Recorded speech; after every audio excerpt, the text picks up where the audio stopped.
나 혼자 산다. 경찰 간부가 혼자 사는 모양인데 감봉을 받았어요. 왜 받았을까요? 사건의 전말 함께 보시죠. 휴일의 문자 세례, 궁금하지 않은 경찰 선배의 사생활. 참, 사생활은 본인만 간직하시지. 서울경찰청 소속의 감찰계장 A씨, 남성입니다. 지난 2018년 1월에서 3월 휴일 후배 여경 B씨에게 그렇게 문자를 보내요. 나는 이혼해서 혼자 산단다. 어쩌라고요? 오늘 뭐하냐? 등등. 그리고 사무실에서도 부적절 언행이 있었다고 합니다. 이혼한 뒤 15, 16살 어린 여경과 교제하다가 몸매가 마음에 들지 않아서 헤어졌다. 궁금하지도 않은 얘기를 막 이렇게 사무실에 해. 징계위는 결국 감봉 3개월 처분을 내렸습니다. A씨는 징계 수준이 부당하다며 심사를 신청했고 감봉 1개월로 또 깎였어요. A씨는 그럼에도 불구하고 불복했어요. 부적절한 의도가 없었다. 1개월 감봉도 취소하라는 소송을 제기합니다. 재판부 입장입니다. 이성인 부하 경찰관에게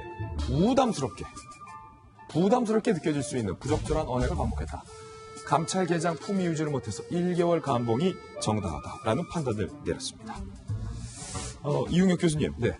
경찰학과 교수님이시잖아요. 네. 이 경찰 간부가 휴일에 그것도 여자 후배에게 나 이혼해서 혼자 산다. 네. 뭐 어쩌라고 이런 문자를 보낸 겁니까?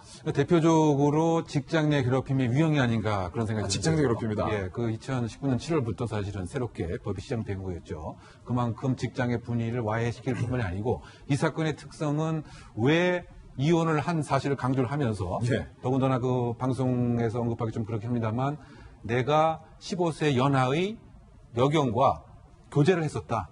그런데 몸매가 안 좋아서 사실 헤어졌다라고 하는 이런 얘기를 한 것은 마치 거꾸로 해석하게 되면 내가 지금 당신에게 관심을 갖는 것은 상당 부분 당신이 그런 것을 다 벗어난 나름대로 그 수준 이상의 여성이라고 하는 것을 내가 또 자랑과 인정을 하려고 하는 이런 심리도 있는 것이 아닌가. 그렇군요. 즉 이른바 추근거림의 대표적인 유형 같습니다. 추근됩니다. 네, 추근거리는 거죠. 그래서 스토킹 방지법이 필요한 것이 아니라고 하는 얘기도 이번 사례에서 나오는 것으로 보이는데 이것도 일종의 스토킹이다. 그래서 계속적으로 이혼했다고 강조하면서 만남을 사실 빙자하면서 또 상대방의 성적 모욕감은 그대로 무시한 채 마치 내가 선택을 한 너는 그와 같은 인정을 받아야 된다라고 하는 추근거림을 하기 때문에 더군다나 다른 직장도 아니고 물론 다른 직장도 마찬가지입니다만 가장 도덕적 척도의 잣대가 되는 경찰이고 더군다나 그 업무 자체도 근무 기관과 조직 전체의 문화를 선도해야 할 감찰계장으로서 이렇게 했다는 것에 더 큰 비난 가능성이 있지 않는가 생각하는 대목입니다. 예.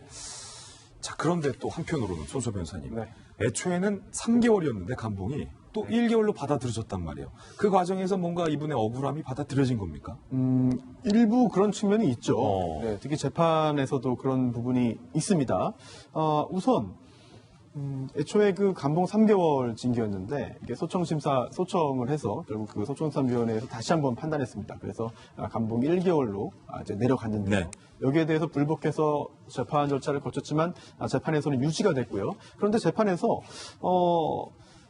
어떤 사람이 이제 연인 관계라는데 그거 알고 있냐 이걸 물어본 그 문자 메시지 이거는 징계 사유가 아니라고 봤어요. 예. 그거는 이제 제외됐습니다. 하지만 그게 제외됐다 하더라도 나머지 사유만 보더라도 1개월 감봉 처분은 충분히 타당하다라는 판단을 내린 것이고 특히 징계를 내림에 있어서 어떤 그 징계의 수위는 굉장히 중요하거든요. 예. 그래서 이번에 법원에서 1개월 감봉이 정당하다라고 판단한 근거가 중요한데 이 문자 메시지를 여러 달에 걸쳐서 1개월에 걸쳐 보냈습니다.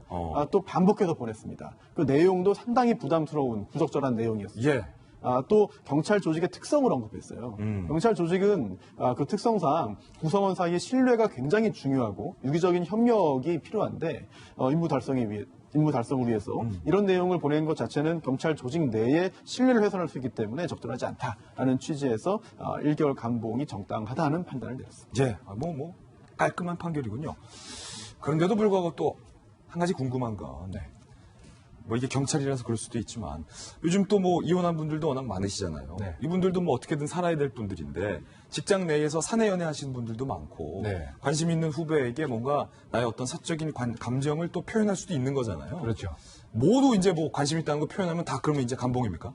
그건 아니죠. 그러니까 그 사내 연애 같은 것도 예. 그 아름다운 사회관계, 인간관계하고 또 인연이 만들어준 결론이 될 수도 분명히 있는 것이죠. 아름다울 수 있죠. 물론 그렇습니다. 예. 다만 이제 그 업무 관계를 그 이용한다든가 또 사회 상규에 그 반하는 언동을 하는 경우 또 성적 그 모욕감과 성적 수치심을 줄 수 있는 그런 경우에 바로 이제 문제가 되는 것입니다. 그러니까 한두 번 하다가 아니다 싶으면 접어야 되는데 이분처럼 뭐 휴일마다 계속 몇 개월 동안 문자를 보낸다면 이건 스토킹이다. 그렇죠. 결국은 이제 그 피해자의 입장에서 기준을 봐야 되는 것이죠. 이것이 마치 그 따스한 로맨스의 표현인지 아니면 나의 성적인 그야말로 기준을 훼손시키는 모욕감을 줄 수 있는 것은 가해자가 아니고 피해자 입장에서 그래서 지금 말씀처럼 이것이 잘 인연이 되면은 아름다운 사랑으로 승화 발전할 수 있지만 피해자가 그것을 부담스럽게 느끼고 아마 이번 사항에서도 여러 가지 소송 직전에도 여러 가지 이의 제기를 했기 때문에 조직에서 이와 같은 판정을 한 것 같습니다. 예. 결국은 이제 요약을 하게 되면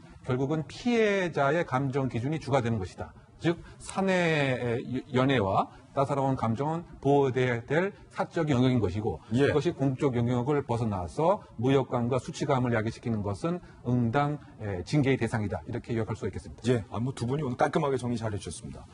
그러니까 옛말에 10번 찍어 안 넘어갈 나무 없다. 이것도 이제는 그냥 옛말이다. 그것이 바로 스토킹의 문제의 시작입니다. 즉 10번 찍어 안 넘어가는 나무가 없다는 것은 남성 지향적 생각인 것이죠. 예. 이것이 마치 그 애정에 대한 촉도로서 그렇군요. 그렇다는 것이 가장 큰 문제다. 이렇게 요약할 수 있겠죠. 시대가 바뀌었다. 네.